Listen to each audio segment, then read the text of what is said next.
everybody. I'm so happy you're here. Welcome to the Daniel Hendrick Experience. Today, we have a very special guest with us, Mr. Gino Quilico, baritone, from really an amazing heritage. His father was Louis Quilico, famous opera singer, and Gino has just followed right on his father's footsteps and has sung all over the world. Let me tell you just a little bit about him. In 1997, he made his Metropolitan Opera debut, and he sang the role of Lescaut in Massenet's Manon. He repeated the role later that year in a historic performance with his father, the great baritone Louis Quilico. Together, they made history as the first father and son to share the stage at the Met. In 1992, Gino debuted in Milan at La Scala in the role of Marcello from La Boheme. Since the early 1990s, he's continued to appear in productions at the Met and La Scala. With the Met Opera, he created the role of Figaro opposite Teresa Stratas in the world premiere of John Corigliano's The Ghost of Versailles in 1991. And he's also sung the roles of Ford in Falstaff, Escamillo in Carmen, opposite Placido Domingo, Belcore in L'Elisir d'Amore, and on and on and on. I could go on about this guy. In addition, Gino's appeared with opera companies in Philadelphia, Dallas, Chicago, Los Angeles, San Francisco, as well as Cologne, Salzburg, Paris, London, and Florence, etc., etc., etc. I could go on and on about his achievements and the historic nature of his whole family and the greatness, but without any further ado, ladies and gentlemen, let me bring in right now Mr. Gino Quilico. And I just want to welcome Mr. Gino Quilico to the show. Fratello mio, mille grazie. Thank you for being here with me. And welcome to the show. Thank you. It's a pleasure to be there. Better to be here, I should say. Exactly. But We're we're here. on the internet. We're somewhere in the air.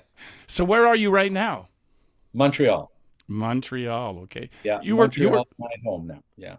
you were born in New York, though, weren't you? Yeah, I was born in New York, but I left at the age of 3 years old, went to Montreal. Then the whole family followed my father from Montreal to London, England, to Paris.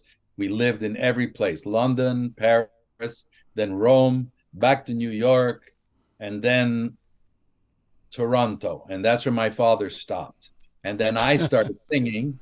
And then I kind of did a little bit of the same thing. I went to Paris, started my career in Paris, then London. I was going to go to Italy, but I didn't. I came back. I decided I wanted my family to grow up in Canada, in Montreal. Wow. So you feel like you're a Canadian?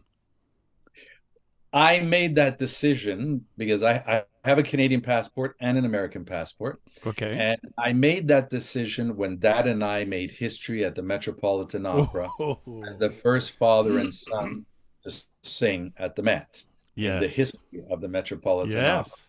And that night, after we finished singing, it was Manon by Massenet. Yes. Um, Carol Vaness was the Manon, and I don't remember Oh, who the tenor was. And they let me and my father go out and take the last curtain call. They were so nice. We got the last curtain call. We went out. The audience went crazy, and the crazy. flowers came flying onto the stage. And I picked up this bouquet of flowers, and it was wrapped up in something red. And I opened and I realized it was the Canadian flag. And it was kind of here, since my father's Canadian, Mm-hmm. born Canadian, I I made a decision. I said, I'm Canadian. So that was where I actually made my decision. Otherwise, Wow. I didn't feel more Canadian than American than Italian because I grew up in Italy too. I do have the Italian blood and passion and all that. So if anything, I felt more connected to Italian. I felt Italian in my heart. But I made the decision. Gino Quilico, Canadian baritone. I love it. Well, I can hear the Italian in your singing too. In fact, it was not in an opera that I really heard it, but when you sang Parla più Parla più piano. piano, The and Godfather. the sensitivity that you had, and then at the end, and folks, I'll post this in a little bit so you guys can see it if Yeah. that's okay with you. Oh yeah, yeah, yeah. It's a nice And one. you went to an incredible Di Stefano esque mezza voce on the top note at the end. Oh yes, yes, yes. I did. I forgot about that one. You Yes. sure did. After singing pretty strong right before it, which is the hard thing to do, you know. And Yeah. Stefano always told me, okay, if you know that's coming over there, you better watch what you're doing before you get to that. Beforehand, yes. It's And of all about course, breathing. yeah. And of course, he was a master of diminuendo on high notes, you know. Yeah. But wow, your voice is gorgeous, Thank you. and for those of you who are not opera lovers out there just listening to this story, look him up on YouTube. There's a lot of recordings of him singing the Faust Crossover aria, stuff. Yeah. Opera right? and crossover. Yeah. Exactly. Yeah, you do the what they people call popular songs like the Godfather song. You do some Broadway. You do a lot of opera stuff. And that speaks a lot to your technique, brother. Can you tell me a little bit about that? Did you get it all from dad, or where'd that? Yeah, not a I bad source. what can I had really I like to say I got the golden plate, like the golden spoon or whatever they sell. I was Ah, born with a golden plate because my father, opera singer, my teacher, I and my mother, concert pianist, pianist coach. Eventually, she let go of her career, and so I had really both of them there. Mom teaching me music, and dad teaching me technique. Now, of course, when I first started working with that, like every son, boom, boom, boom, fighting yes, with his father, you know? yes. But I understood that if I wanted to really learn how to sing well, I had to shut up and listen to this man. So I swallowed the pride, the son pride, and I did everything he asked me to do. Within 2 years, my technique was as solid as the Rock of Gibraltar, and I was ready for the career. I had no repertoire at all, zero repertoire, but I was able to sing. So therefore, my career just went like a rocket because I had no problems with vocal technique, you know. So that's what I keep Amazing. telling my students: get ready, be ready, because as you know, we get confronted with bad reviews. We get confronted with power trips from conductors or directors. We get stabbed. Mm. We get people saying, "Oh, I don't like your voice." You know, we get all kinds of things to destroy us. You know, so you better Yes. be solid, really solid in your singing, so that nobody can break this. And that's where, since you mentioned that you studied with Di Stefano, right? Yes. With Giuseppe. When I met Giuseppe in Milano, I was making my debut, and he invited me over to his place, and he had his little cigarette in his Yes. mouth. He's sitting at the head of the table like Mm-hmm. God, Yeah. and he says, "Hey, Gino, sing me a song." I think I might have sang "O Sole Mio" or something like that. And he said, "Beautiful, but you know," he just gave me nice compliments and everything. But he said one thing to me that I never forgot and helped me tremendously. And that he came up to me and he said, "Gino, don't let them take away the your pleasure to sing." So I walked away from that and I Mm. said, "Ah, yes." You know, and that's basically all the stuff that's around us, that everything that is comes on to us to that then can grab us by the throat and make us sing badly. So from that day on, I just love to sing. And that's what I do. I just love to sing. I have the best job in the world, You do. Mm. and I love it. So whenever those fears come to me and those feelings of, I just say, wait a minute, why are you doing this? And then I say, oh, because I love to do it. So let me sing. So far, so good. Knock Bravo. on wood. What is amazing about you, and I told you this off the air, looking at you and watching you, your enthusiasm is so youthful still after all that you've been through. That's quite Yeah. amazing. That's why a lot of people say, well, how come you look so young for your age? And I say very often, well, I don't know. I really don't know, but I think it's because I'm not really stressing about anything. I Good. The only thing I'll stress about, like when my mother died, or when my father Mm-hmm. died, these were heavy moments in my life. But people stress over the stupidest and smallest things, or, oh, my note was not perfect or whatever, or, I'm a little bit off tempo. No, no, I don't stress for these things. I have fun. I enjoy it. I walk into a rehearsal with a smile on my face, but I'm ready. I'm ready. Musically, everything's ready. But I Yes. don't walk in there like, let's work and Yes. Are my soprano. high notes going to be there Here are perfectly? my wrinkles on my forehead. And, no, after all, they do say that. I think they say that smiling takes way less muscles than frowning. Well, there you I go. think they say that. Have you ever Although noticed I'm that? a bad guy, I do love to play the. Have you ever noticed that mezzos frown a lot more than sopranos? Yeah, probably you're right. Yeah. Because the sopranos are always lifting up like that, and the mezzos are bringing the sound down. But anyhow, I just started reading this, Yes. which is for the opera world, of course, is profound. But even for the general public, it's a human story. And the way this woman wrote it and put you in the first person as the voice of everybody is really profound. And at the beginning of the book, you told a story that kind of I experienced one time too, and I wrote in my book.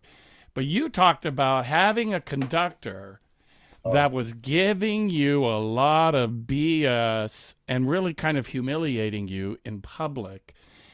And for all of those folks out there who are up and coming singers, how do you deal with that kind of equation? And what did you do? uh, I don't know if I wrote the whole thing in the book because I didn't want to be nasty or anything. Uh huh. Was a great man. He did do great things, everything, but he had it for me. He just had something, and he wanted to. I don't know what. And it was very hard for me because, like I said, my mother. Oh, I didn't say it, but my mother was dying of cancer at the time, and she Mm. come to my show, to my debut at La Scala, and so because she always said, my mother always said, father never sang at La Scala. She said, Hmm. one day there will be a Quilico at La Scala. So I finally got there, but she couldn't come because she was very ill.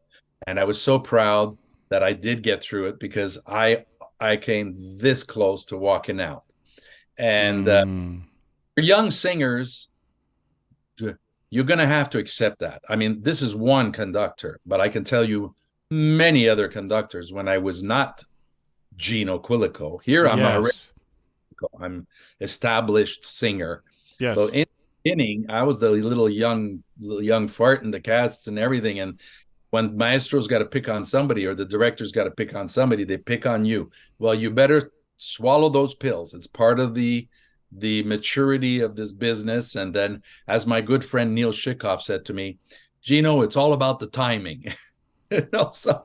So I was gonna walk out. I hit the set with my fist during a rehearsal, and the whole chorus came out because the whole set went blah, blah, blah, blah, blah, blah, blah. And the maestro stopped the orchestra, and he looked up at me and he went, "Que c'è, signor Quilico? What is it, Mr. Quilico?" Mm-hmm. Ready, I was ready to walk out. I was walking out. It was like he went too far. But Mirella Freni was my Mimi. She grabbed me by the hand, and at this point, my hand is hurting now because I just punched the set. You know, my hand is in pain. Mirella grabs my hand. She brings it down and she goes, Gino, calma, calma. It's not worth it. It's not worth it. Now, coming from a grand lady like her, Oh my God, a superstar. yeah, ooh, I just came down. I turned around to the maestro and I said, nothing, maestro. Please forgive me in Italian. Mi scusi, maestro, niente.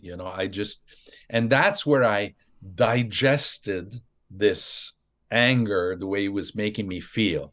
And now he couldn't affect me anymore. You know what I mean? It's like once Bravo.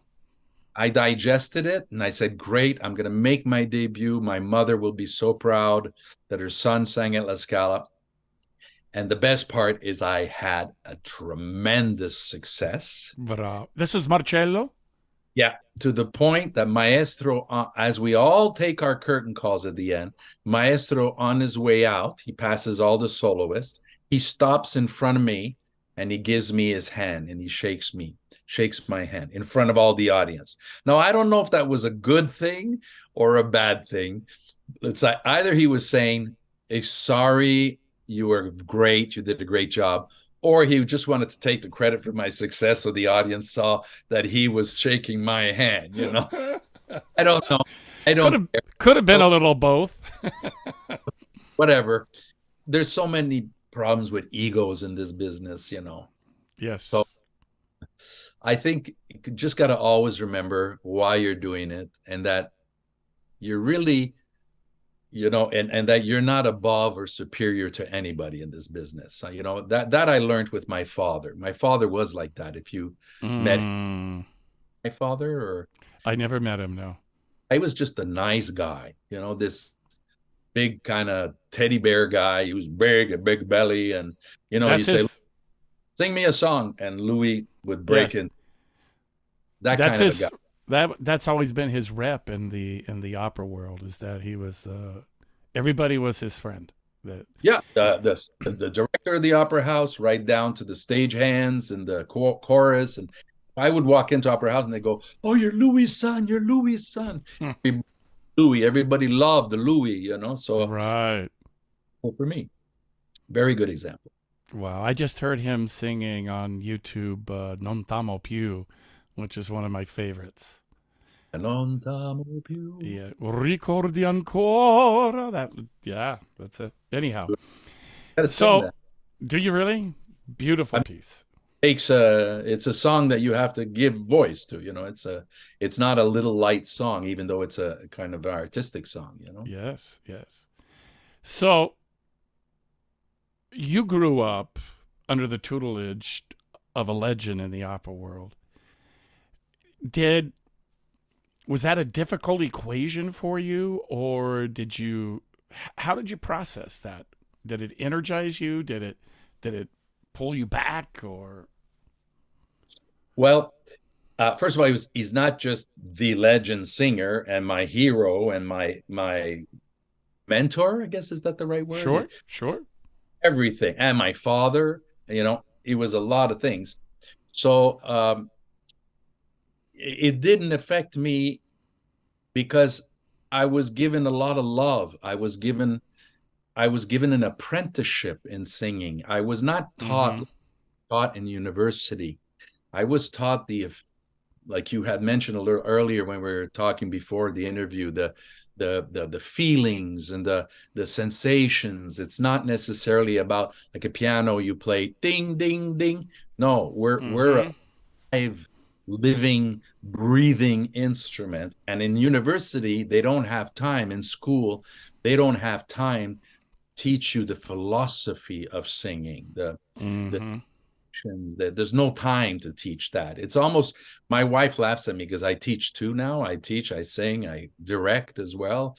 And Wonderful. my wife laughs because she's a psychologist. And it's true. Mm, Half the time I'm doing psychology therapy for my students.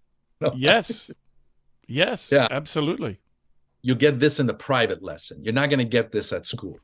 There's no, they're on a time. So many students, so many, they can't take the time to open the soul, the heart. My father used to say, take these two hands, break this bone here, break this bone here, crack it open. Now open it like this, and now sing. Just Mm, out, you know, and it's like extremely vulnerable, extremely vulnerable. But that's a very important thing. This is just an example. There was many other versions of him explaining things like that to me. So, and then he was a Verdi baritone.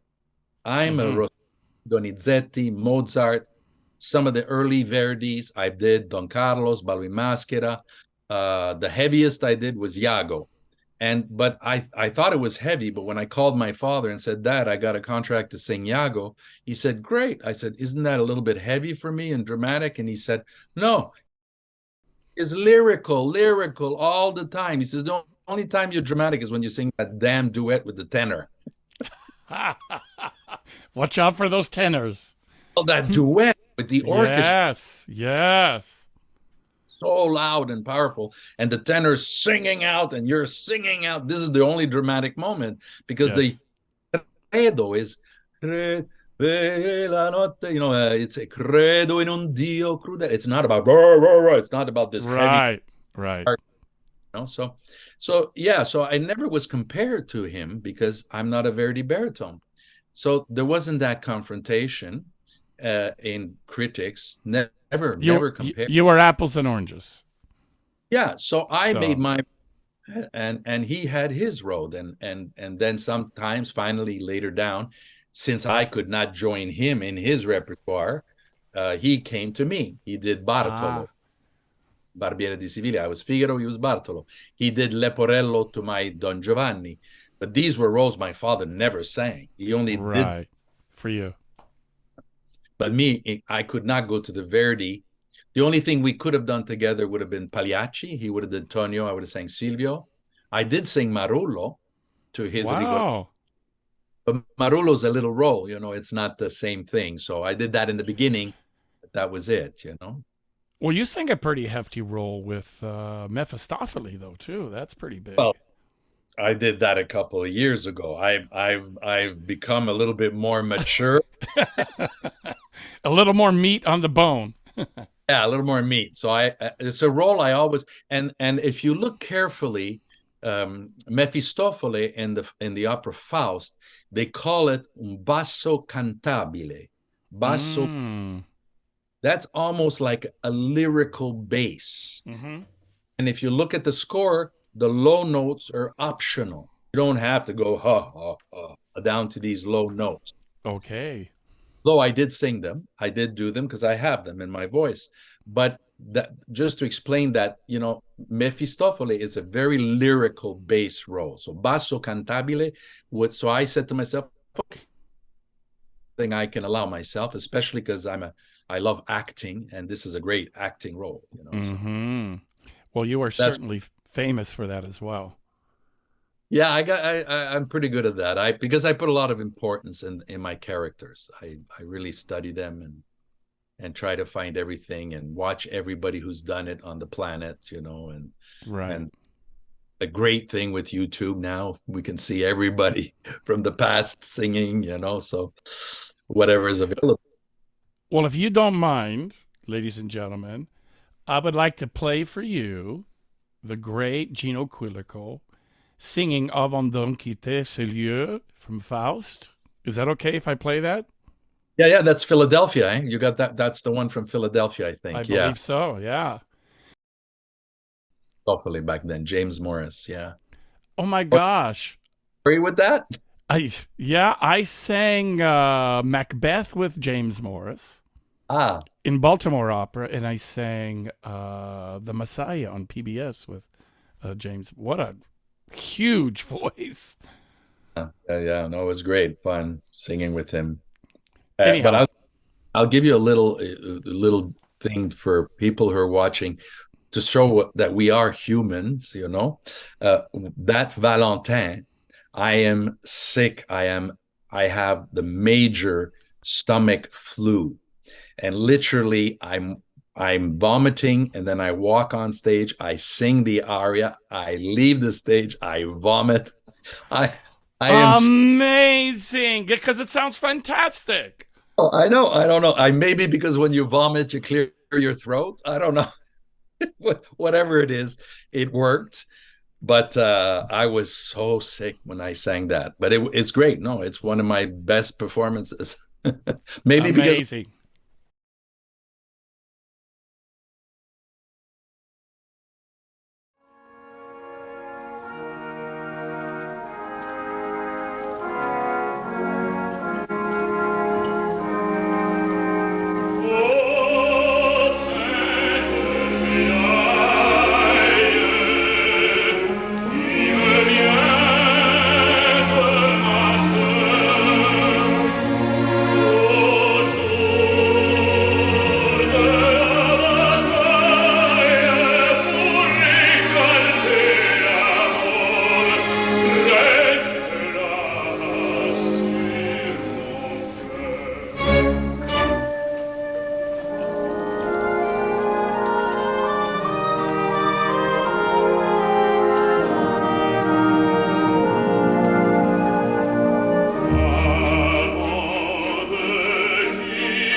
Wow. I could see why they're clapping so much right there, brother. Yeah, nice souvenirs, nice souvenirs. I loved singing in Philadelphia. I sang there many, many times, and the Uh-huh. audience was super warm and receptive for me. So I like that very much. Bravo. You know, I've heard many a baritone crash on this aria because of going up and having to close those notes and not Hard. sing them wide open, and the way you did that was just flawless. Was that one of the techniques that your father taught you, or?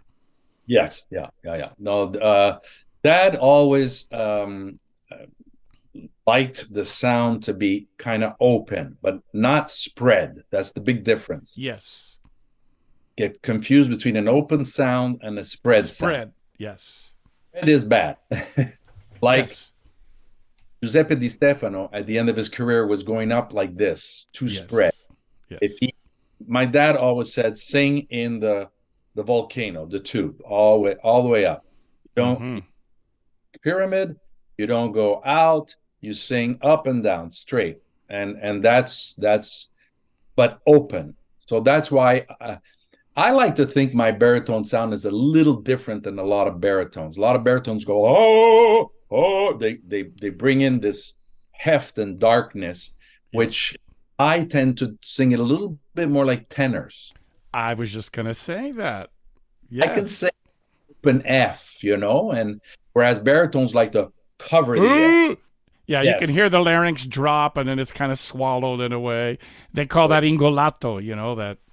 up in the F sharps, and I love that tenor sound. It's in my ear, and so I purposely worked my technique to always sound like that, bright, open, and not that cover.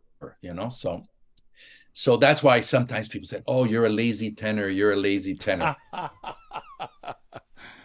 I know enough about voice to know that it's not about the sound; it's about the tessitura. If you can't Exactly. of a tenor. He's always sitting up there. Da, da, da, da.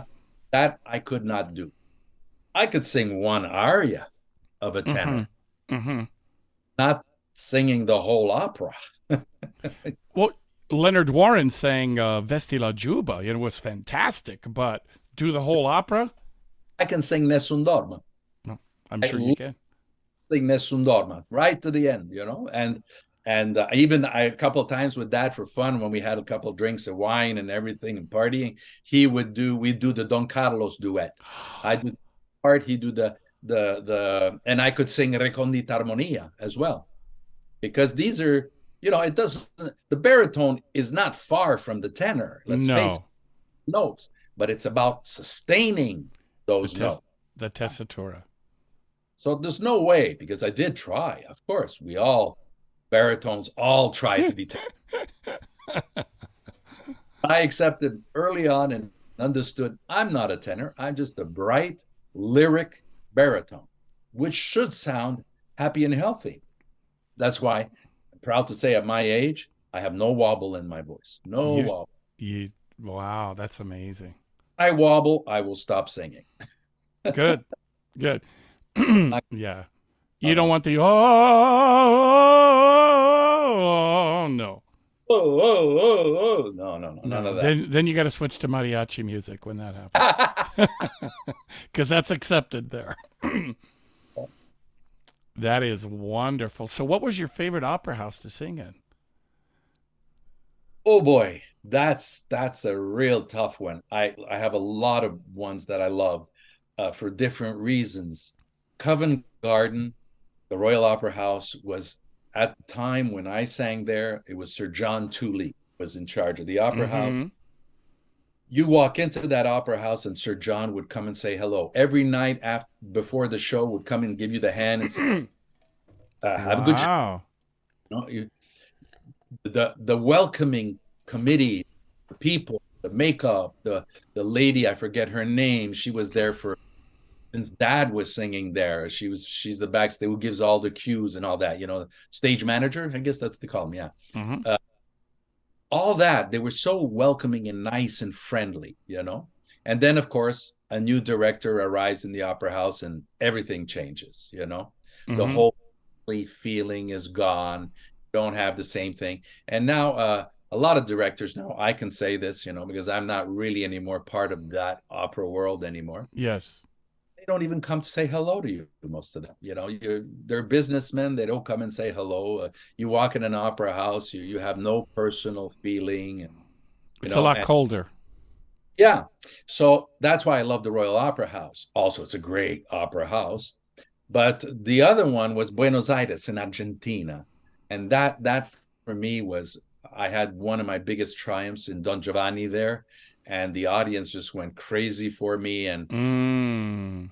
production of the Paris Opera, the Teatro Colón looks just like the Paris Opera, with better acoustics than the Paris Opera.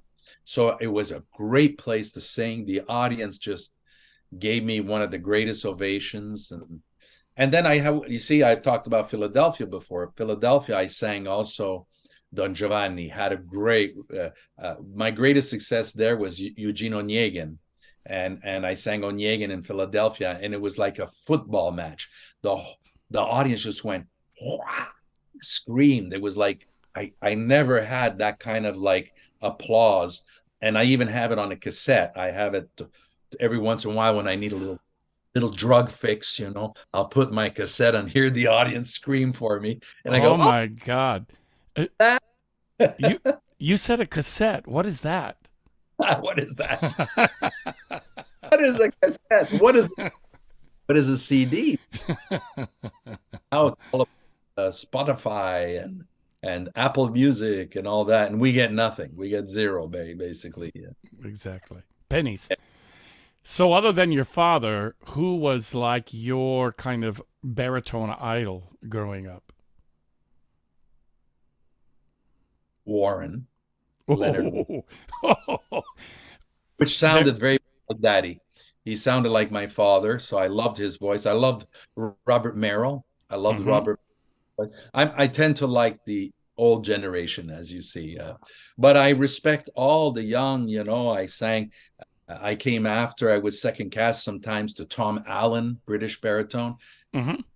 Heard him. I thought he was great. And I admire singers. I love singers, and I'm one of these, I think, strange singers, because I've not seen too many do what I do, and that is, when I finish singing, I don't go to my dressing room. I stay in the side wings and listen to the other singers Me sing. too. Yes. I love to stay in the piece and love to see how everybody's doing. This is, again, my father. My father, my father brought me up to too much. Matter of fact, that this was such a beautiful world. That Mm-hmm. when we get into it, we realize it is beautiful, but there's a lot of shit going on too. Sorry to say that word, but Yes. a lot of politics. There's a lot of jealousies. There's a lot of backstabbing. There's all kinds of things going on in the world of opera, and I came in like this loving, innocent singer and started seeing a little bit of all these things, and it kind of discouraged me because my father, he really painted a beautiful world, and it's because he stayed loyal to what Di Stefano said. Don't let them take away Mm-hmm. sing. And that was the lesson I learned. Say, when I came in, I was like all happy, beautiful, beautiful. And then I started seeing all this, all of a sudden they're being nasty to me and stuff. And I'm Right. getting a little bit, angry about all this. And then Di Stefano says to me, don't let them take your away your happiness to sing. And it kind of like put it all back into the right place. And from that, and I was in my 30s when he said that, and it just changed my whole life. I just all of a sudden singing became a true pleasure again. I fell in love with singing again. I Again. I started not falling in love with it anymore. I started actually even hating it sometimes, Mm-hmm. and then re fell in love with singing, and that just carried me till today. And I'm always happy to sing. Always happy. Brings me such joy. Well, you have demonstrated the balance of having a career and having a happy life simultaneously, Not Up, easy. up and down. Well, it's in the Sure. book. You said the book shows some of the down parts too. And where can people get your book? For those that are watching on video, there it is. It's fantastic. Yeah, you get it on Amazon. Oh, let me just explain to the audience if Please. an opera in three acts starring Gino Quilico. The three acts, pretty well easy to guess. Lena, Louis, and Gino. Mm-hmm. We are the acts. And it starts with my mother because my mother was the true foundation of the Quilicos. My mother taught every role to my father, every single role that he sang. She taught him those roles. And you got to remember, he was a guy that didn't read music. He was a mechanic, and 10 years into mechanics and all that. And then he Mm. started. My mother brought him out there. And then she taught me most of my roles. Unfortunately, he passed away before some of them, but she taught me a lot of them. So she's act one. And what Connie did beautifully in the book, the writer, Connie Gutsa McParlin, she associated the first act with an opera, and she associates it with La Boheme. My mother, when she dies at the end, it's associated to Mimi, how Mimi. Mm. First act is Lena. It's called Lena and the Bohemians. So, because as well, I was making my debut at La Scala while she had cancer, and when I came back, she died. So that's the whole first act. She's talking. She passes away, and then Louis takes the word, my father. So act two is called, obviously, Mr. Rigoletto, because it dad was. for ex- Yeah, for those of you folks that are not opera lovers, his name was synonymous with Rigoletto. So He was known for that role. He sang it, I think, over 500 times. And so that whole act is associated a little bit to Rigoletto, how my father had difficulties as well with his daughter, my sister, and a little bit like Gilda and Rigoletto. So there's a lot of, mm. and finally at the end of this act, my father passes away. And then I'm the third act. And the third act is Don Giovanni meets Jean Valjean, meaning I was very much of a Don Juan. If you read the book, and you'll see this, my act is very crazy. A lot of things. I did a lot of crazy things in my life. So it's the spicy part of the book is the third act, Mm. a bit like a Don Juan. And then Don Juan calms down and becomes a Jean Valjean, like Jean Valjean does in the actual piece in Les Mis. He's in jail and everything. He's angry and everything, and then he has Cosette. He takes care of her. He changes his whole life. So that's a little bit what happened to me. I kind of changed my life. I become more mature and whatever, and so that's why the comparison there. And you see my crazy days, and then my opera days, and then my days of becoming more normal, I guess. Of who you are today, right? day. That's it, and that's it. And so and I don't die in the third act because I'm Gracias a Dios. That's great. yeah, yeah. So that's a wonderful book. It's worth reading, and There it is, ladies and gentlemen. How cool is that? And the way she wrote it, I'm just going to reemphasize that she puts really your voice as the first person representing them, right? yeah, and for people to understand that it's not just me speaking, because I have many, many letters from my mother. Because let's face it, in those days, we didn't have telephone, portable Mm-hmm. phones, have internet. So how did we communicate? I communicated like Mozart did with. Mm. I wrote letters to my mother. My mother wrote letters to me. So I gave Connie these letters to read and to learn more. Mm. Then there was interviews where I was talking or my mother was talking, and then I have, and then when we were kids, come back to the cassettes. We used to take a cassette, record for an hour, me, my sister, and send the cassette by mail to my father and my mother, who were working somewhere else, because my mother accompanied my father a lot. So I have these cassettes where you hear my voice of a young boy of 8 years old talking to his mother, and my mother answering on the cassettes. That's how we would communicate instead of talking on the phone for an hour, which would have cost Mm. back then. Wow. I had all this material to give to Connie, and then there's my souvenirs saying, "Yeah, mom loved this, mom like that, da da da da." So she was able to put all in the voice of Lena. She talks in her voice. I'm helping it out, but there's a lot of facts that come from what she said. Sorry, I'm Same, getting this queued up, and it came in on you there. right? I'm doing a keys thing. he's gonna laugh at that. Oh yeah, Um, we were having a good time in Othello. Too bad you didn't know about it before the interview, because you could have said, "So how was singing in Portland with Gino Quilico, Othello?" well, he is John Kai's. You heard the interview where he was talking about how he got a little bit hooked on alcohol, right? So he went to the psychiatrist, who is the psychiatrist for the U.S. Olympic ski team. So they are actually coming on together in a couple of weeks talking about the therapy that got him back on track to be the international opera star and singer that he was. So that's the kind of stuff I love to do on the show You is could to put a word in there and say, "I did one with Gino, and he was talking about you, saying that you guys were bad boys in Portland." But nothing. No, it was just fun. We had a good time, and it was fun to sing with him. And nice guy. Never sang with him afterwards. This typical sad story about opera sometimes is, right. and you don't see him again. And then Mm-hmm. I remember he talked about a Canadian that changed his name, and I do a show called Great Voices, and I talk about a Canadian tenor named Edward Johnson, who actually became director of the Metropolitan Opera for I think 14 years when he Mm-hmm. retired. But when he sang in Italy, he sang with Toscanini, and he changed his name from Edward Johnson to Eduardo Di Giuseppe.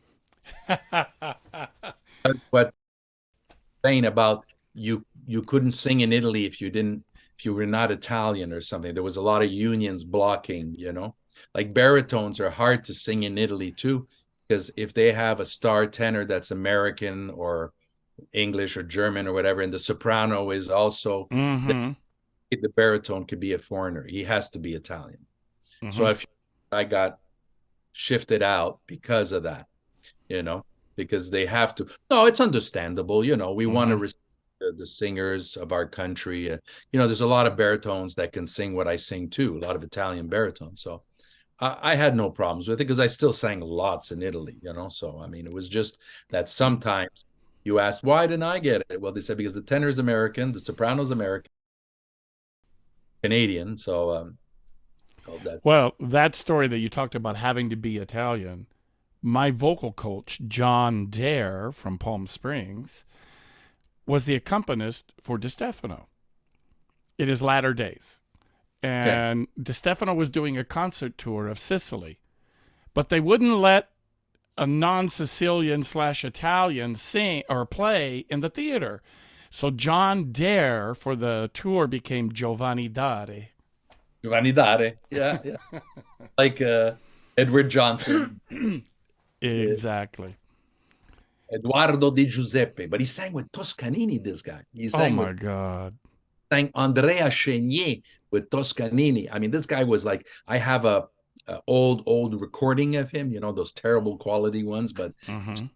so ones, And I mean, this guy had a big voice. He was a big all-time singer. And then I'm investigating all this, and I see, oh, he became director of the Metropolitan Opera for 14 years. So it was a great story to tell in my show that I do, which is called Great Voices. And And where can people find that? it's a show I do when some people hire me. Oh, okay. I'll offer the show. It's on the internet. I have like, since I've crossed over, this is what's kept me home, by the way, because Excellent. as you know, is 1 month and a half somewhere else in the world, and then another month and a half somewhere else. So you have no life. So Mm-hmm. me, 10 years ago, I said, okay, I'm not doing this anymore. I got to reinvent myself. So I did what you call crossover, but I still sing opera, but Mm-hmm. not on level, so I started creating shows, and one is called Serata d'Amore, which is Evening of Love, and that's where I Mm-hmm. sing a piano that you see on the internet. I'm recording it because that show even became a recording. Serata d'Amore, there's a record that goes with it. And then I have another show called The Great Voices, because I've worked with a lot of these singers. So I honor John, Oh, wow. Teresa Stratas, all singers that I sang with. So I have stories to tell about them, which is kind of nice. I kind of tell a story. I show a little clip on video because I do I need a big screen to do it. And then I break into song to honor them, or I'll have a soprano get a soprano kind of thing. So that's another show I worked out. So shows, as you know, you take your plane, you go there, you do it, you come back 2 3 days, that's it. It's not a month away from home. I had no life. I don't know how they do it. Mm-hmm. I out on so much of my children's life because I was out on the road. Mm-hmm. And when I decided to change, thank God I did, because when I did start to change and reinvent myself to do more concerts and recitals and classical recitals, crossover recitals, and then my son had a major motorcycle accident Mm. and everything. So thank God I was home to help him, because it took many, many years for him to get better. And this was so important. If I would have been running around the world singing opera, it would not have been good. So I was happy to be there. And then that my life changed again. I started Bravo. teaching. Then I directed Carmen. I directed La Boheme and a couple of excerpts of opera. So I'm enjoying more of my life, a lot more. Good. So you decided to have a career instead of having a career have you. Exactly. Yeah. No, I could not do that anymore. I had in Korea. I was doing another Don Giovanni in Korea, in Seoul, and and uh, and I'm sitting there talking to my wife now, because I'm remarried, and I'm saying to myself, on and now we had Skype. Mm. Skype was Wow. ever have any of this stuff. If we had it, maybe it would have been easier to have Mm-hmm. a life, but so I'm talking to Skype, and I hang up and I say, what am I doing? Why am I singing another Don Giovanni? I mean, I sang hundreds of Don Giovanni. Why am I singing another Don Giovanni? The other end of the world, all alone. Yeah, I got 5-star hotel, chauffeur, and everything. I'm living the life, but all alone, all alone. So, so I Mm, said, I'm going to change. So I changed it. I slowly moved out and I kept some. Like, as you saw, the Mephistopheles was a new thing, and beautiful. I did some more bohèmes.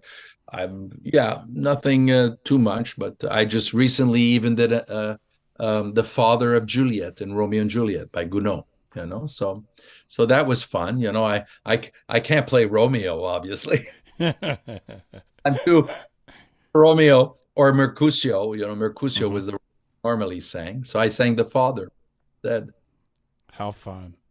Yeah, it Well, was well, well, my brother, what an honor it has been to have you on the Daniel Hendrick podcast. Really appreciate it. Daniel. You are a legend in the opera community, and the opera world loves you and has appreciated your contribution to opera. And of course, your whole family heritage has been just profound and huge. Yeah, So, thank you for sharing your time, and folks, thank you for hanging out at the Daniel Hendrick podcast, the Daniel Hendrick Experience. Don't forget to pick up Gino's book. It's awesome, really great, profound story. you And on Amazon, or you can go to my website, ginoquilico.com. okay, And so on Amazon or at ginoquilico.com, you can get that book. And folks, when you get a chance, go to my website, danielhendrick.com, and you can look up my book, Know You Know, which chronicles my journey of losing my voice and then getting it back and singing all over the world in operas.